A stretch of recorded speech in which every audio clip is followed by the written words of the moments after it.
Livro de Marcos, capítulo 1, de 14 a 20. Vou ler com os irmãos, vamos ler todos juntos? Vamos lá? Ora, depois que João foi entregue, veio Jesus para a Galileia, pregando o Evangelho de Deus, e dizendo: o tempo está cumprido e é chegado o reino de Deus. Arrependei-vos e credes no Evangelho. E andando junto do mar da Galileia, viu a Simão e André, irmão de Simão, os quais lançavam a rede no mar, pois eram pescadores. Disse-lhe Jesus: vinde após mim, e eu farei dos torneis pescadores de homens. Então eles, deixando imediatamente as redes, o seguiram. E ele, passando por diante, viu Tiago de Zebedeu e João, seu irmão, que estava no barco consertando as redes. E logo o chamou, e eles, deixando seu pai Zebedeu no barco com os empregados, o seguiram. Que Deus nos abençoe. Amém. Irmãos, aqui nós temos o princípio do discipulado. Aqui nós temos o princípio do chamado. Aqui nós temos a formação da igreja. A formação da igreja é formada por discípulos. A palavra do Senhor é muito nobre, muito terna. Eu, na verdade, irmãos, às vezes me transporto para esses lugares onde Jesus passava, onde Jesus caminhava, como Jesus conversava com as pessoas, como ele ouvia as pessoas. A palavra nos fala, meus irmãos, aqui, ora, depois que Jesus foi entregue, João foi entregue a quê? Depois que João foi entregue a Herodes, e foi morto.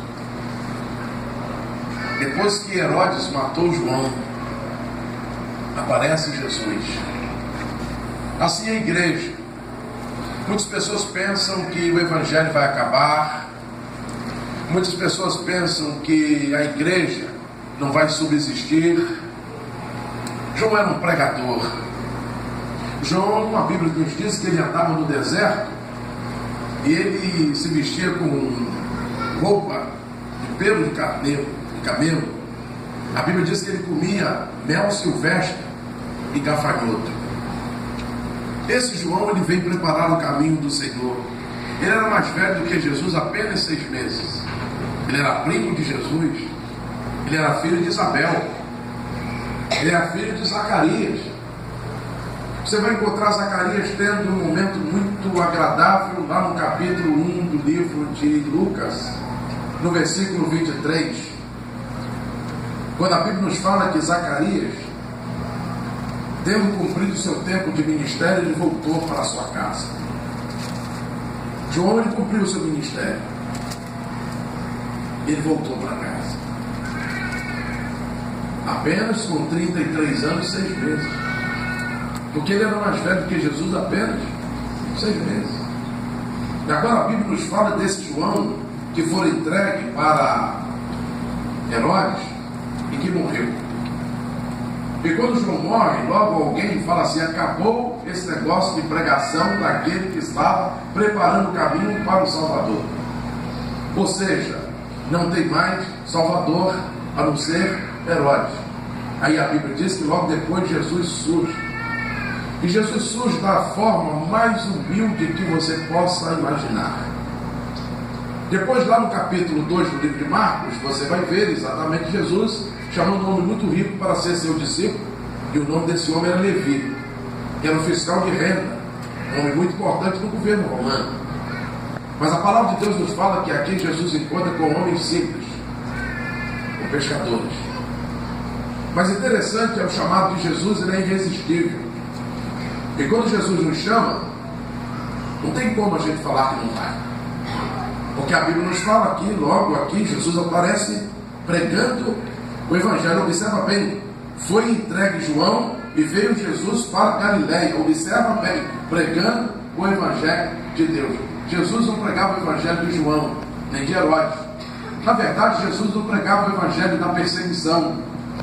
Jesus pregava o evangelho da graça, da remissão.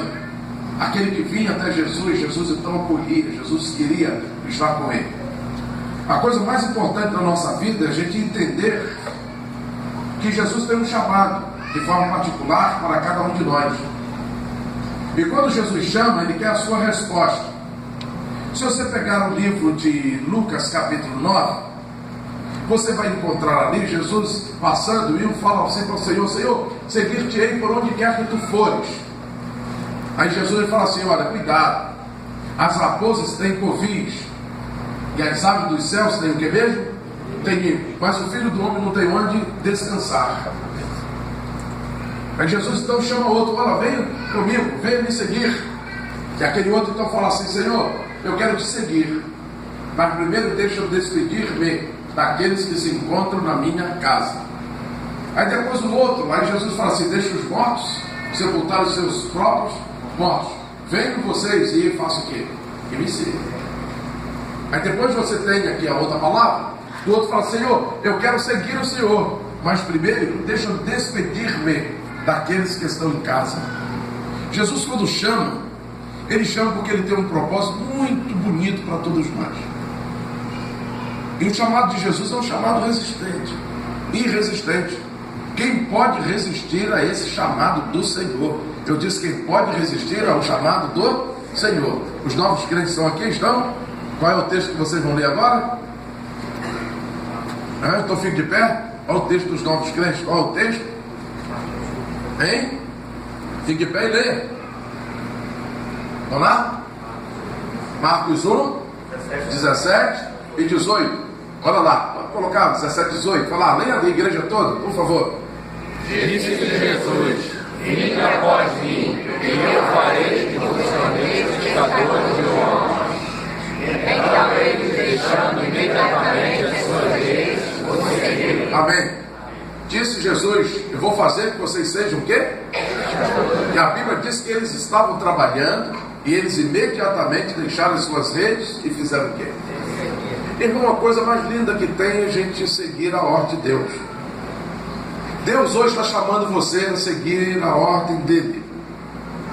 Deus, ele quer falar direto a você. E Deus usa a oração que você faz.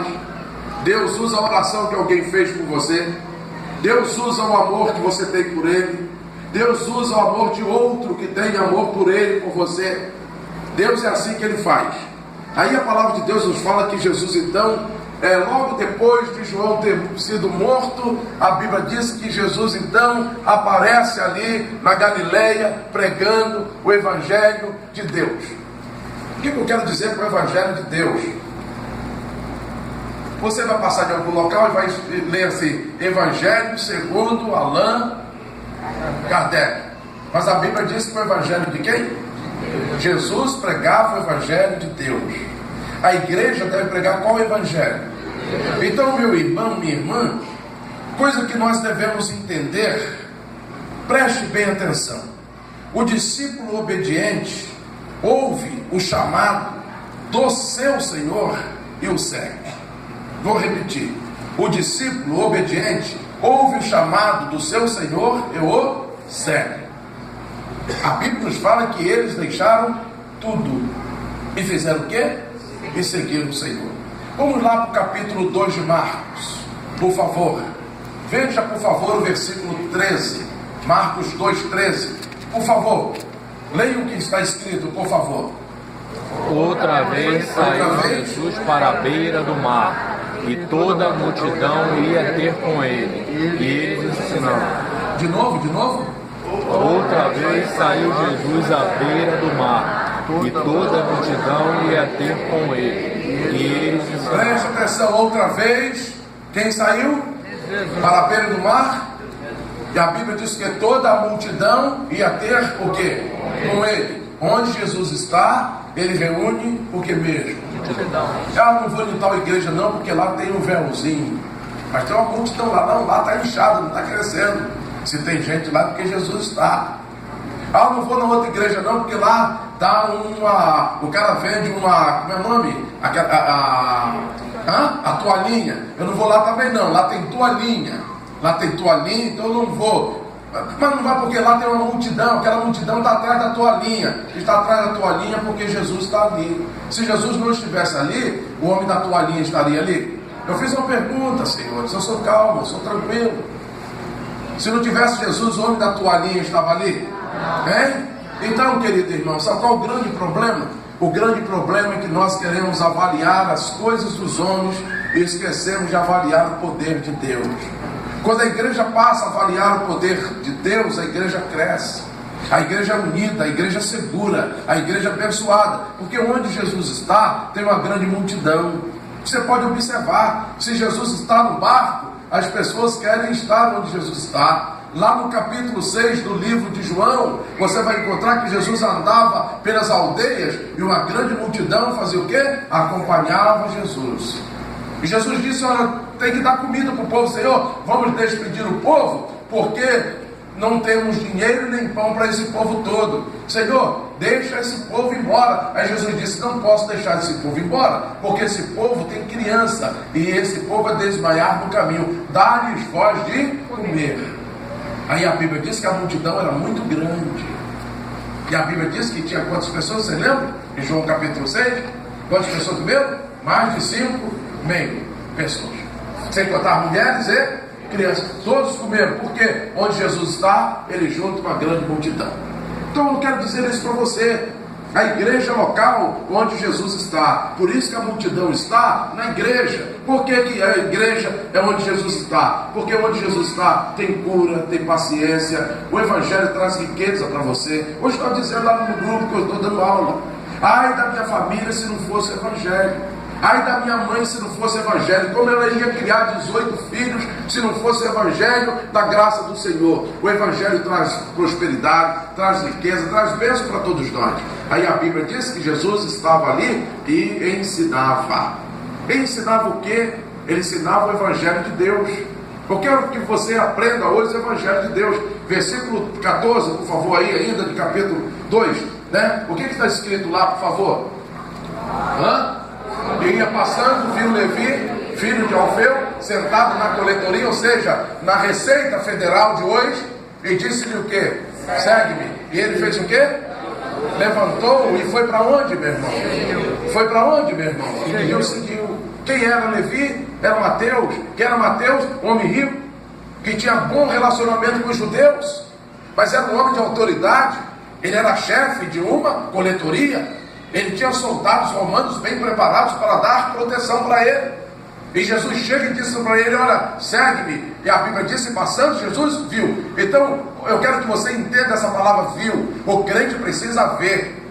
A Bíblia disse: levantai os vossos olhos e vede a terra, que já está branca para ceifa. Jesus está dizendo: plante, que vai ser abundante a sua colheita. Jesus disse plante, porque vai ser abundante a sua colheita. Quem planta amor vai receber amor. Quem planta graça vai receber graça. Quem planta indignidade vai ser indigno, porque a Bíblia diz: aquele que planta vento colhe tempestade. A Bíblia está dizendo que Jesus viu. Você precisa hoje chegar em casa e ver. Você precisa andar pelas ruas e ver. Você precisa chegar nos lugares e você precisa ver. A Bíblia diz que Jesus viu.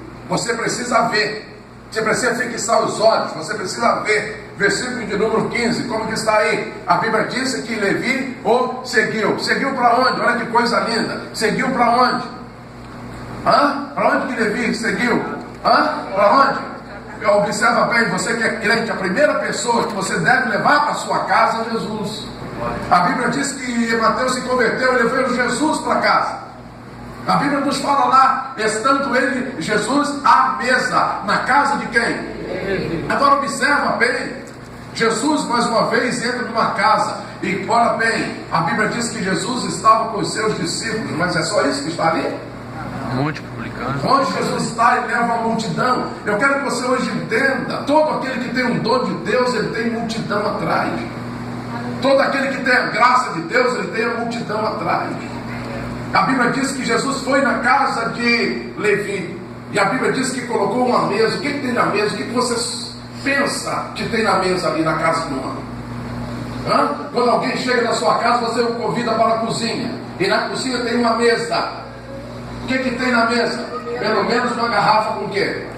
Com café. Tem refeição. Jesus está lá, mas observa bem, Jesus também ali reclinado com eles, quem estava? Observa, querido, nós somos discípulos, somos chamados. Nós recebemos um chamado irresistível do Senhor. Recebemos um chamado forte do Senhor. Aí a Bíblia diz que os discípulos foram onde Jesus estava. Jesus estava na casa de Levi e ali Jesus não estava sozinho. Os discípulos estavam com ele. Mas quem mais está lá, meus irmãos? Mas não foram convidados. Publicanos e pecadores. Onde Jesus está, ali se torna igreja. Igreja é lugar de publicanos e pecadores. Eu vou repetir. Onde Jesus está, tem pecador, tem publicano. Ele entrou lá e a Bíblia disse: pecadores estavam com o Senhor. Os pecadores entraram naquela casa, os pecadores ficaram naquela casa, os pecadores se sentiram bem, porque Jesus estava ali. Eu quero que você se sinta muito bem na casa do Senhor, porque Jesus aqui está. Eu quero que você leve Jesus para casa. Aprenda isso, leve Jesus para casa. E mais o que está, mas quais são as outras pessoas que estão ali, publicanos e pecadores? Era qual o número? Pequeno, pouca gente, é isso mesmo? Então onde Jesus está, ele atrai o que? Pequena quantidade de pessoas ou uma quantidade grande? Aí a Bíblia diz que eram em grande número. E faziam o quê? Então, querido irmão, não fique preocupado quando você vê multidão indo atrás de quem prega o Evangelho.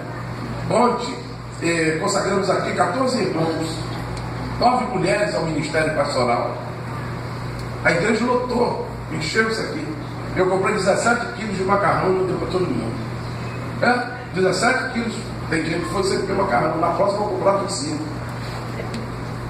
E vai dar todo mundo. O povo veio por quê? Porque onde o evangelho é pregado, a Bíblia fala que uma grande multidão é atraída. O evangelho é pregado, Jesus está ali, e a multidão vai chegar onde Jesus está. Você é de Jesus, levanta a sua mão esquerda e agradece por isso. Eu disse que você é de Jesus. Então onde você estiver, vai ter pecador perto de você. Agora observa bem. E essa multidão seguia o Senhor. Essa multidão caminhava com o Senhor.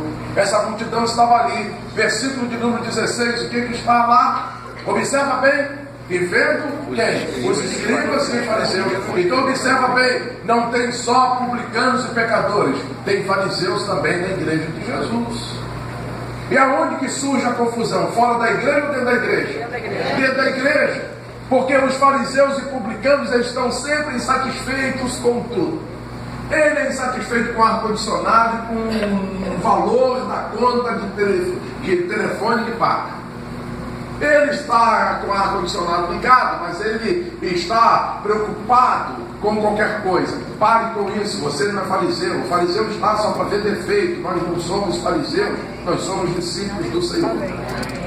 Qual foi o valor que comprou a caixa de som? O fariseu está sempre preocupado com isso. Mas ele quer um som de boa qualidade.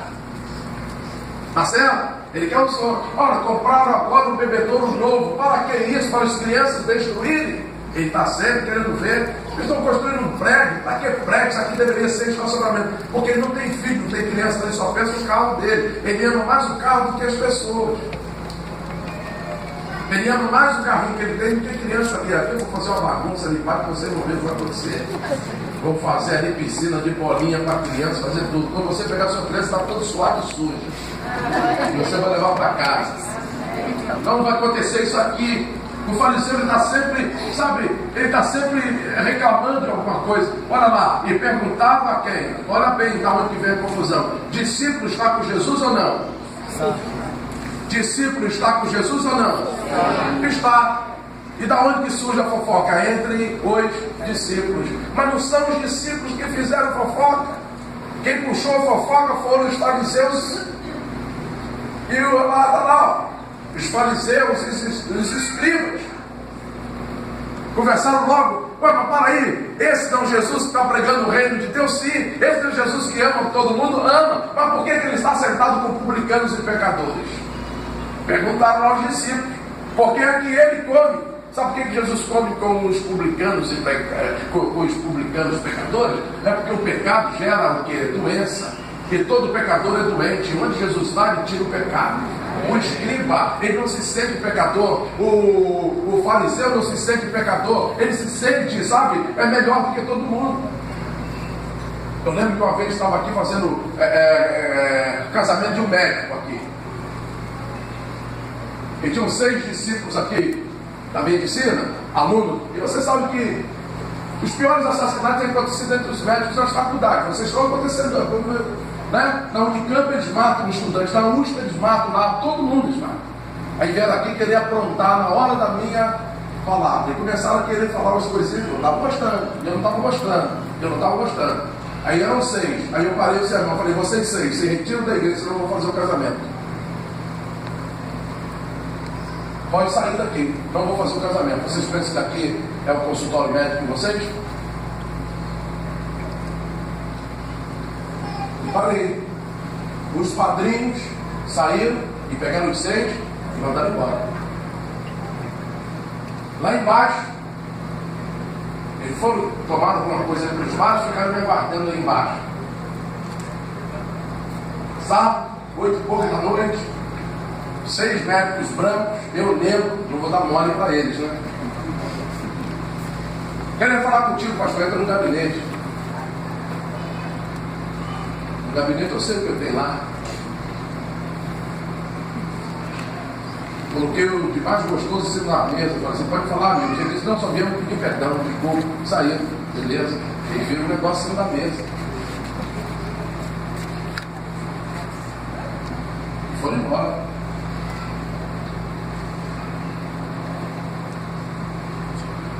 Preste atenção. Onde o doente está, é que Jesus vai estar. Onde o pecador vai estar, é lá que Jesus vai estar. Onde tem gente carente, é lá que Jesus vai estar. Onde tem gente que precisa de Deus, é lá que Jesus vai estar. Você precisa entender que Jesus vai estar. Agora tem gente que é como fariseu, como escriba, que está entre você, está lá no seu trabalho indagando coisas de você, está lá no seu trabalho indagando coisas da sua família, está lá no trabalho indagando coisas da sua profissão. Você tem que ter cuidado, você é discípulo de Jesus. Você é discípulo de Jesus. Você tem que aprender que Jesus chamou. E o chamado de Jesus para você é um chamado forte, está dentro de você. Você onde colocar a mão, você vai abençoar, você vai curar, você vai salvar pessoas, porque o chamado de Jesus é um chamado muito forte. Aí a Bíblia diz que os escribas e os fariseus, prestem atenção, irmãos. Tem uma palavra ali que você não pode deixar passar. Como é que está lá? Escriba e fariseus, depois o que está escrito aí? Leiam para mim. Qual é a última a palavrinha que está aí depois de escribas e fariseus? Fazem o quê? Comiam com quem? Com publicanos e fariseus. Comiam com quem? Com Jesus. Mas eram os primeiros irmãos. Nós devemos ser cuidados. E esses que comem conosco são os primeiros a nos matar, a nos esbofetear. Você tem que ter cuidado. A Bíblia diz que eles comiam com quem? Com publicanos e com quem? Come. Mas na hora de querer matar, eles vão matar. Você é discípulo de Jesus. Jesus chamou você para ser discípulo. Jesus convocou você para ser discípulo. Você como discípulo vai convidar Jesus para estar na tua casa. Você como discípulo vai convidar Jesus para sentar-se com você na mesa. Você como discípulo vai encher a sua casa, para que as pessoas possam saber qual é o poder que um discípulo tem quando ele anda com o Senhor. Amém. Vocês estão entendendo o que eu estou falando? Estão entendendo? Mas dentro da igreja não tem só discípulo. É isso que eu quero que você entenda. Dentro da nossa casa não tem só discípulo, tem fariseu e tem escriba lá. Mas nós precisamos ter um chamado tão forte que nada disso venha contagiar a nossa fé. Nada disso venha tirar de nós a nossa empolgação pela pregação do Evangelho. Nada pode tirar. Mas o que a gente entende? Versículo de número 17 aí, leiam para mim, por favor. Não necessito de medicação, mas sim de inteiro. Eu não vim para chamar os pais para si. Jesus veio para mim e para você. Eu disse que Jesus veio para mim e para você. Ele veio para mim que sou pecador e veio para você que é pecador. Jesus veio para nós. Você entende o que eu estou falando? Ele veio para nós. Homem pecador, mulher pecadora. Jesus veio para nós. João capítulo 8, Senhor, essa mulher foi apanhada no ato de adultério. A lei de Moisés diz que ela tem que morrer. E Jesus então disse, mas a lei de Deus ela tem que viver por causa da graça de Deus. Então ele veio para mim, veio para você. Ele não veio para aquele que não tem pecado. Ele não veio para aquele que não está doente. Ele veio para esse que tem pecado. Ele veio para esse que está doente. E Jesus estende a tua mão. Jesus olha para nós. E Jesus nos cura e nos perdoa. Sai daqui hoje perdoado. Sai daqui hoje perdoando também. Tenha essa convicção de poder de Deus dentro da sua vida, dentro do seu coração. Coloque isso no seu coração. Eu serei melhor crente, eu serei um discípulo melhor, eu serei um discipulador, eu estarei pregando a palavra, eu estarei seguindo meu mestre, eu estarei obedecendo o que a palavra do Senhor me ensina.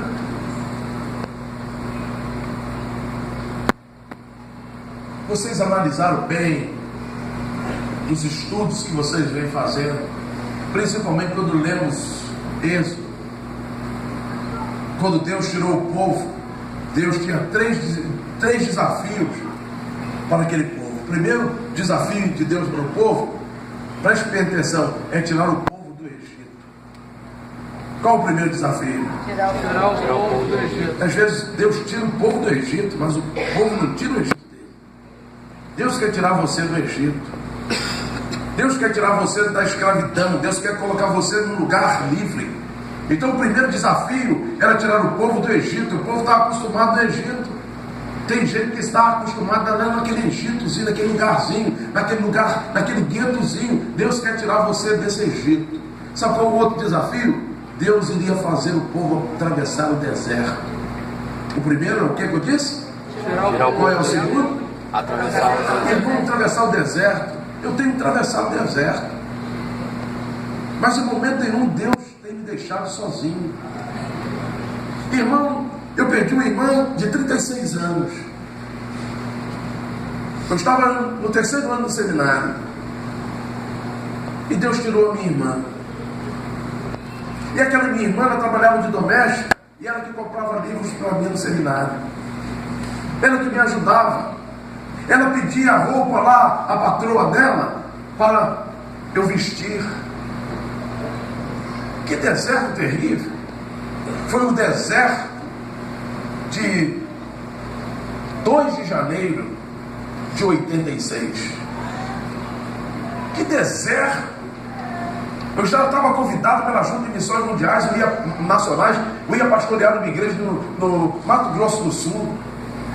Estava indo para lá para pregar, e lá mesmo depois eu ia ficar. A Junta de Missões já estava mandando. E quando eu estou no ônibus, andorinha, 12:00 e 12 minutos, o ônibus ia saindo, o meu irmão bate na porta do ônibus, entra e diz assim: a sua irmã acabou de morrer de tétano.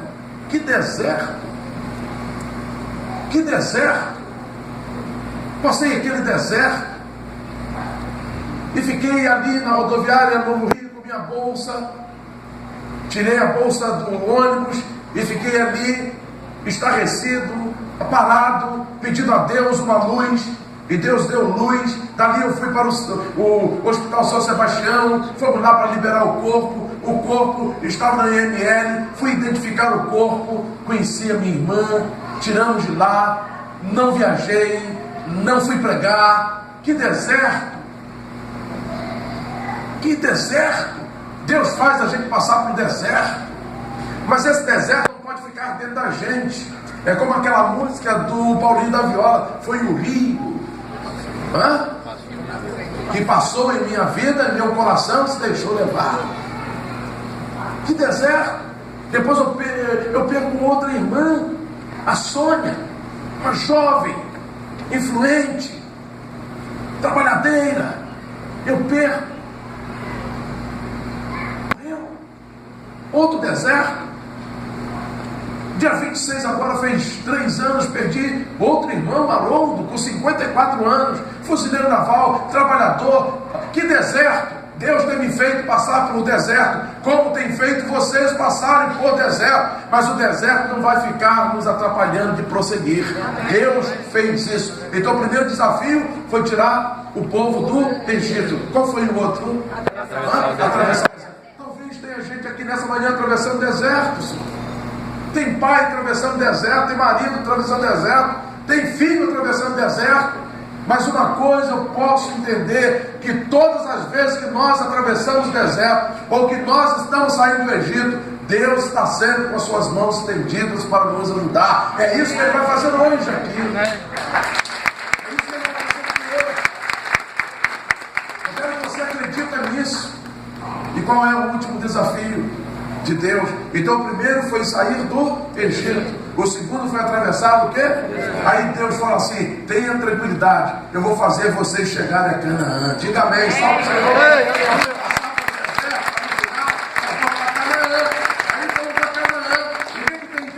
É a terra prometida. O que tem em Canaã? É o local onde manda leite e manda mel. Onde em Canaã? Canaã eu vou fazer milagres. Então Deus fez a gente sair do Egito. Deus fez a gente atravessar pelo deserto. E Deus nos conduzirá aonde? Para Canaã. Você está preparado para ir para Canaã?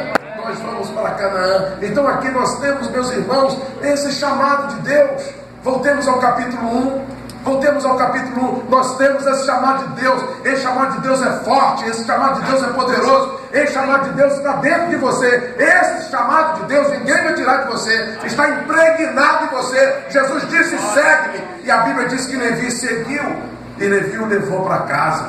Deus quer que você o leve para casa. Leve Jesus hoje para a sua mesa, leve Jesus hoje para o seu descanso. Leve Jesus, Ele está com você. O deserto não vai ficar dentro de você, vai passar, e nós vamos chegar em Canaã.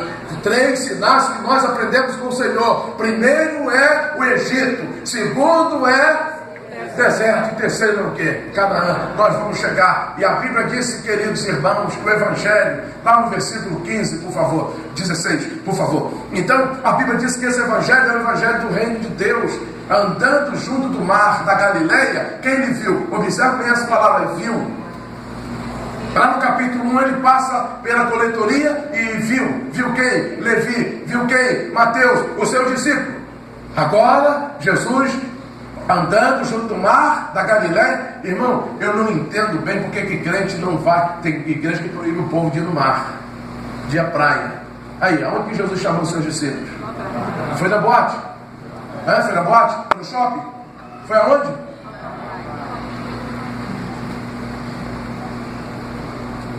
Jesus era garoto do Rio, né? Que provoca arrepio. Eu acho que ele só não tinha um dragão tatuado no braço, isso ele não tinha. Não tinha. Mas você observa bem, eu nem sei quem fez essa música aí, o Baby Consuelo. Mas eu acho que foi Caetano que fez para Baby Consuelo. Sarinha já confirmou lá atrás. Sara sabe tudo. Preste atenção.